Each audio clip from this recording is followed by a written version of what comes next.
My parents took out a loan in my name and ruined my credit, so I filed charges, won the case, and let them drown in their own debts. I'm a 24-year-old woman, and I've always been the just-in-case kid in my family. The spare. The safety net. My older brother Jake was the star, the golden child with the straight A's, the football scholarship, the proud social media posts from my mom every other day. I was the quiet one, the helper, the one who watched from the sidelines while my parents celebrated someone else's milestones. Even when I got into college, they barely blinked. Community college isn't real college, my dad muttered once, loud enough for me to hear. But I didn't fight back. I never really did. I just worked. I helped around the house. I lent my mom money from my part-time retail job when she said her card got declined at the gas station. I ignored the knot in my chest when my brother's birthday came with Apple products and mine came with Walmart candles and a vague, distracted, happy birthday. Still, I kept hoping. Hoping that if I kept being loyal, being the good daughter, they'd see me. Maybe even love me the way they loved Jake. My parents were always terrible with money. Always late on the mortgage, always behind on bills. But they wore their dysfunction like a badge of honor. We hustle. We make it work, my mom used to say, while maxing out another credit card for a weekend getaway. Then one afternoon, few months before my graduation, they sat me down at the kitchen table. They told me they were applying for some temporary assistance and needed my social security number to fill out the paperwork. They were calm, convincing. My dad even laughed and said, "It's not a big deal, honey. You trust us, right?" And because I was still the daughter who wanted to believe, they saw me as more than just backup. I gave it to them. They said it was just for insurance paperwork. My mom had mentioned something about updating family coverage and needing everyone's social. "It's just a formality," she said with that practiced exasperation, like I was being dramatic for even hesitating. I nodded and handed it over. My gut clenched a little, but I brushed it off. They were my parents. Who else was I supposed to trust? Weeks passed, then months. Life went on. I got busy with classes and my exhausting part-time job at the mall. I was trying to save up for my final semester, maybe move out on my own after graduation.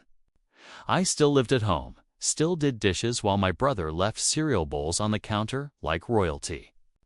Nothing really changed. Until the mail started looking different. Thicker envelopes addressed to me from places I'd never heard of: banks, lenders. Urgent financial notifications. I remember flipping one open and seeing something about delinquent payments. I laughed nervously, thinking it was a mistake, maybe a scam. I showed it to my mom and she waved it off. "You know how spam is these days," she said, chuckling, snatching the letter from my hand. "I'll shred it." I wanted to believe her. I needed to believe her. So I did. I kept my head down, kept studying. And every time something felt weird, a suspicious voicemail, a random charge I didn't recognize, I told myself it was just adulting. Confusing, messy, but normal. That's what growing up was supposed to feel like. Right. Besides, my parents had been calmer lately. Less stressed. They even took us out to dinner one night. "Things are finally turning around," my dad said with a smile, raising his glass, and for a moment I thought maybe they really had figured things out. Maybe the chaos was finally over. Then one day, I applied for a student credit card just to build credit before graduation. And I got denied. Instantly, it started with a number I didn't recognize. I was walking home from class, phone pressed between my shoulder and ear while fumbling with my keys. "Hello, is this Miss Daniels?" The voice asked, flat, emotionless. I said yes, already bracing for a scam. But then came the sentence that made me stop dead on the sidewalk. "You currently have a balance of $38,419.72 in outstanding loans." We've attempted to reach you multiple times. I froze. My heart started pounding so loud I barely heard the next words. They rattled off loan companies I'd never heard of, with dates going back over a year. Multiple personal loans.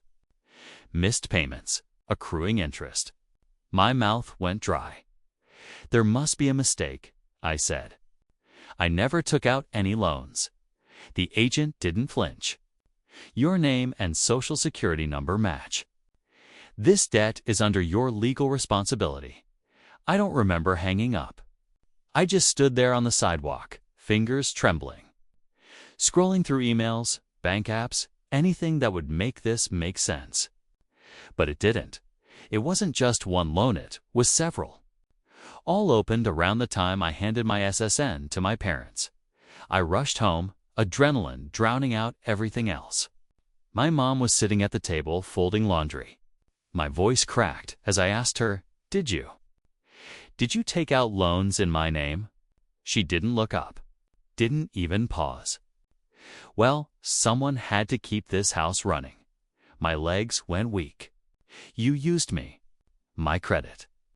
She finally met my eyes and the look wasn't guilt. It was annoyance. You're young. You'll bounce back. It's not like you were using it. My ears were ringing. You ruined my credit. She shrugged. You'll pay it off eventually. I couldn't breathe. My mom's words echoed in my head like static. You'll pay it off eventually. There was no apology. No panic, no shame. Just that cold, offhand dismissal, like she was telling me to do the dishes. I asked her again, slower this time, like maybe she hadn't realized what she'd done. You used my name. My credit for loans I didn't take. She didn't even blink. It's all in the family. You live here. You benefit from what we do with the money. I laughed. I actually laughed because I couldn't believe what I was hearing. Benefit. I don't even have a car. I take the bus. Jake got a new Toyota, and you said, I didn't need one because girls should learn to budget. She shot me a look like I was being childish. You always bring Jake into everything. That's your problem. You think everything should be equal? My dad walked in.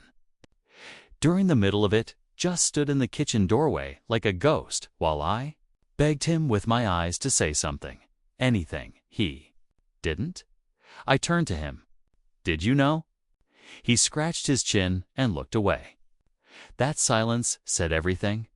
That's when the rage took over.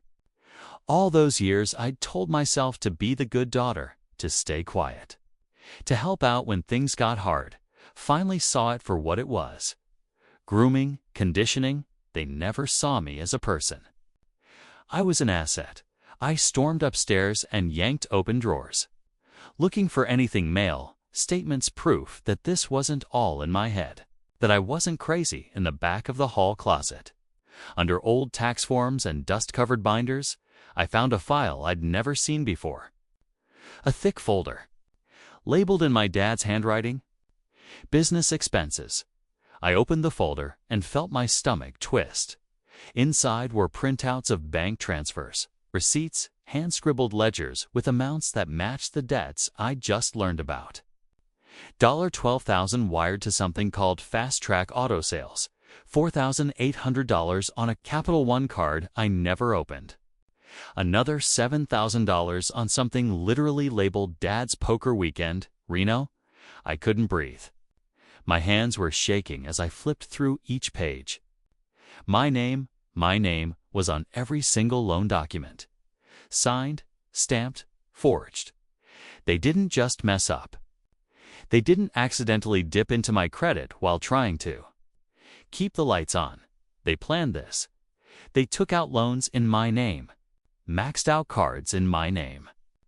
Bought a used van in my name to keep my dad's flailing handyman business alive. A business that had been dying for years.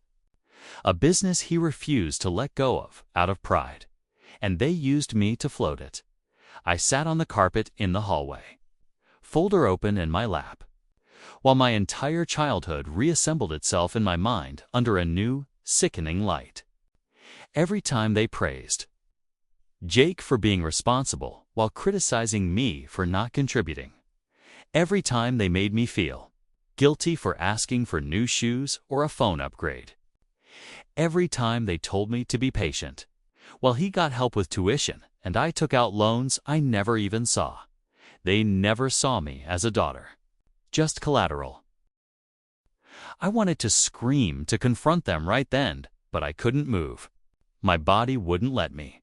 I felt hollow, like something inside me had snapped and slid out, leaving behind nothing but a slow, rising heat. They didn't just lie to me. They used me, sold me out for cash and a second-hand van. And in that moment, I realized the truth I'd been too desperate to see before. I wasn't just betrayed. I was financially erased. I didn't sleep. I sat in my room staring at the ceiling while the folder lay beside me like a crime scene. Around 3 a.m., I stood up, grabbed my duffel bag from the closet, and started packing. A few pairs of jeans, some shirts, my laptop, chargers, toothbrush. That was it. Everything else in that house felt poison-tainted with the weight of betrayal. I didn't say goodbye. I didn't leave a note. I just walked out while the house was dark and silent, heart pounding like I was escaping a fire. I texted my friend Maya at dawn. "Can I crash for a few days?" "I'll explain later." Her reply came fast. "Yes, whatever you need." By 8 a.m., I was on her couch, eyes swollen, voice shaking as I told her everything. She didn't interrupt, just handed me a cup of coffee and said, "You're not crazy." That's abuse. I started working double shifts, picked up extra hours at the bookstore, grabbed temp gigs on the weekends. Anything to stay afloat while I figured out how to clean the mess they'd made in my name. Meanwhile, the smear campaign started. My mom called my relatives, crying about how I turned on my own family. She told people I'd been brainwashed by social media, that I was lashing out for attention. My dad told neighbors I was mentally unstable and that they were just trying to help me with adult responsibilities. Ungrateful, dramatic, disrespectful. They labeled me everything except what I actually was. Betrayed, but I didn't let their words drag me back. Because something inside me had finally shifted. The blind trust I clung to my whole life. It was dead. And I didn't just leave that house. I documented everything. I didn't want to sue them.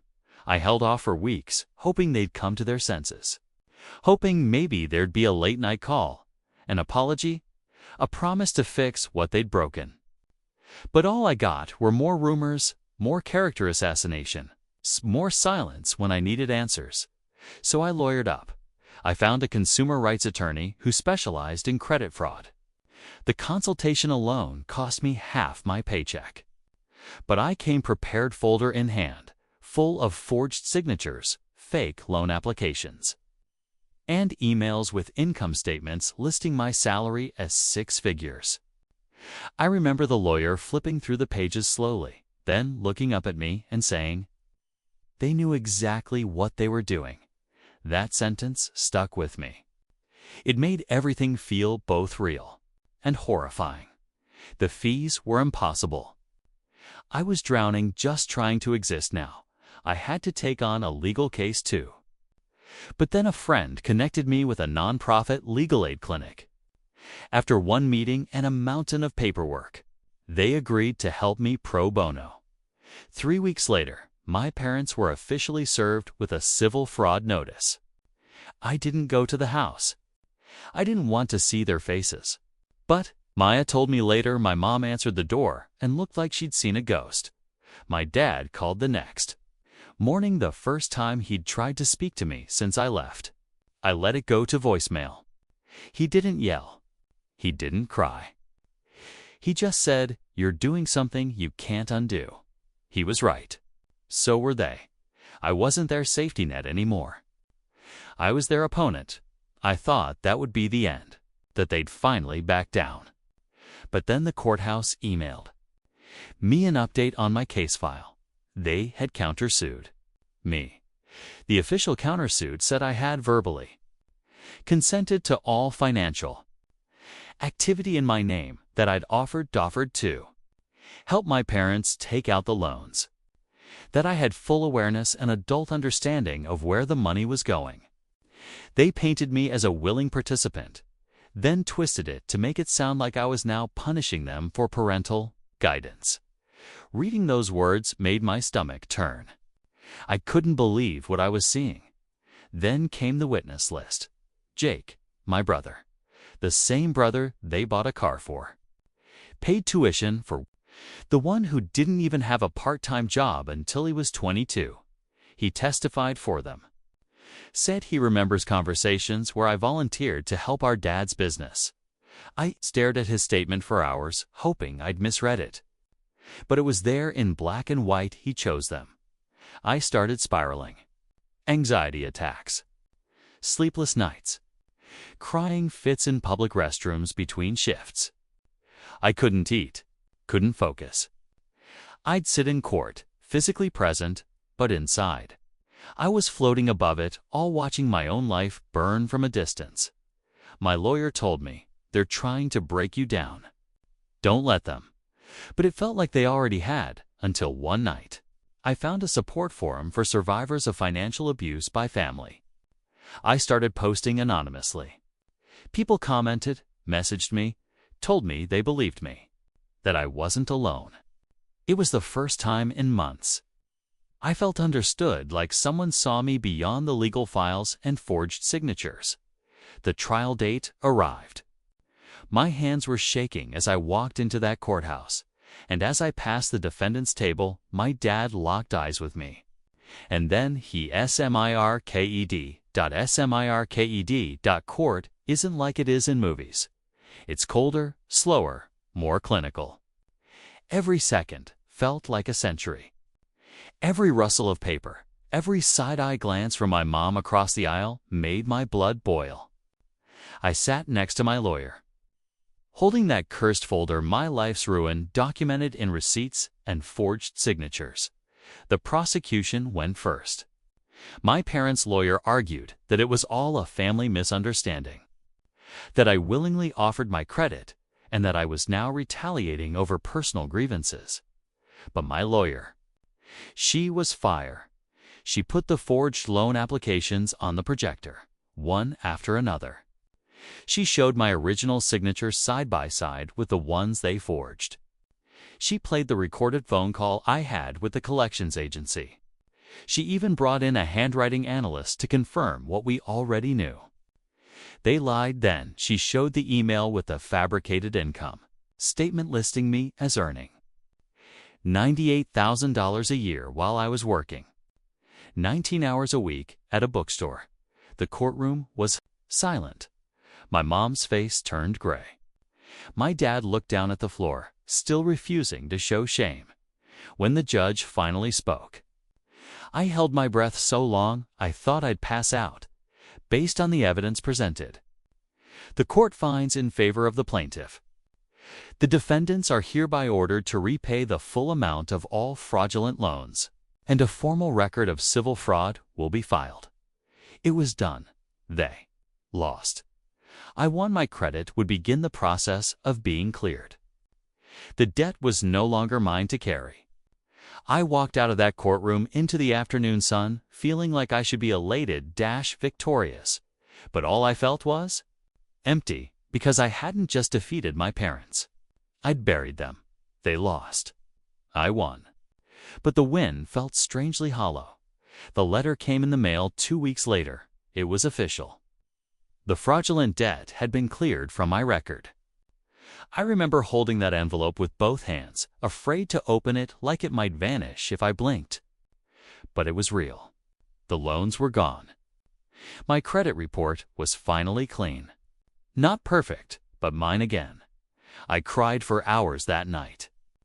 Not because I was sad, but because for the first time in over a year, I wasn't being crushed by something I didn't choose. I could finally breathe. My lawyer told me the fallout was just beginning for them. The court had started garnishing my dad's wages. Their house, already halfway to foreclosure, was now flagged for asset seizure. Their savings account was frozen. And the business gone. Bankrupt within a month. That's when the messages started. My mom texted me, "Can we talk?" This went too far. Then, "We still love you. Families fix things. And finally, you're our daughter."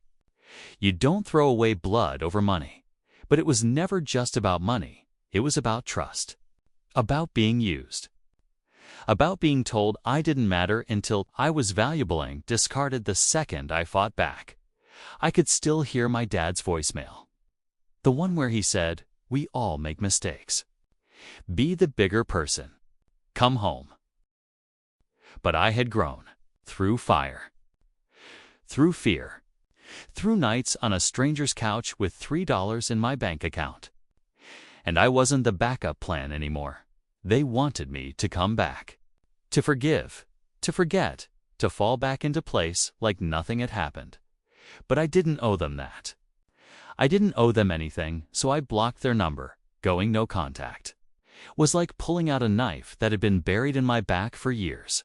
It didn't heal everything overnight, but it stopped the bleeding. I changed my phone number. I updated every password, every emergency contact, even removed my last name from public profiles. I didn't want to disappear, wanted to exist without them.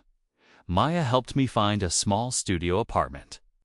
It had peeling paint, creaky floors, and no air conditioning, but it was mine. For the first time, I walked into a space where I didn't feel like I had to earn my right to be there. I started therapy. Weekly sessions at a local clinic. It was hard some days. I said nothing at all. Other days, I broke down before the first question. But piece by piece, I was learning that their abuse wasn't a reflection of my worth. That I could grieve the family I wanted while still rejecting the one I had. And as I rebuilt myself, something unexpected happened. People started reaching out. Online forums, support groups, even college friends who'd heard pieces of my story. They wanted to know how I did it, how I cut ties, how I fought back, how I survived. So I started talking, advocating, writing blog posts, sharing links to legal clinics and credit repair resources. I turned my pain into a blueprint. Revenge had once tasted sweet. But peace. Peace was a full meal. I still have setbacks. I still flinch when I see families out together, laughing like nothing could ever go wrong. I wonder sometimes what it might have felt like to have parents who protected me instead of preying on me. One afternoon, a letter arrived handwritten, no return address. I recognized the handwriting instantly. I never opened it, but I still have that letter from my mom. Unopened, their business folded within months. Word got around: court records, wage garnishments, foreclosure notices. My dad tried to restart under a different name, but no one trusted him anymore. Clients stopped calling. Suppliers cut them off. My mom's friends, the ones who used to gush about her hardworking husband and honor student son, stopped replying to her texts. And Jake. He moved out, quietly. No big fight, no dramatic goodbye. Just left one day and never came back. I found out through someone else that he'd moved his states over and was telling people he doesn't really talk to his parents anymore. Funny how fast the house of cards fell once they couldn't stand on my back anymore. I kept waiting for the apology that never came. Not a real one. Not even a fake one dressed in guilt. Just silence. Maybe they thought ignoring the damage would erase it. Maybe they were still waiting for me to break and come crawling back. But I never did. And as strange as it sounds, I didn't feel triumphant. I didn't throw a party when I heard about the repo men or the final auction notice. I just sat at my desk one night, looked at my old family photo on my laptop, and felt clarity. They planted debt in my name. They watered it with lies. And when it bloomed, it destroyed them, not me. I moved on. Finished school. Got promoted. Started a real savings account. My life is small, but it's mine. Built brick by brick without stolen names or fake promises. Sometimes people say, you must hate them, but I don't, because hate requires energy. And I don't give them anything anymore. Not my money, not my time, not my name. I didn't destroy my family. I survived them.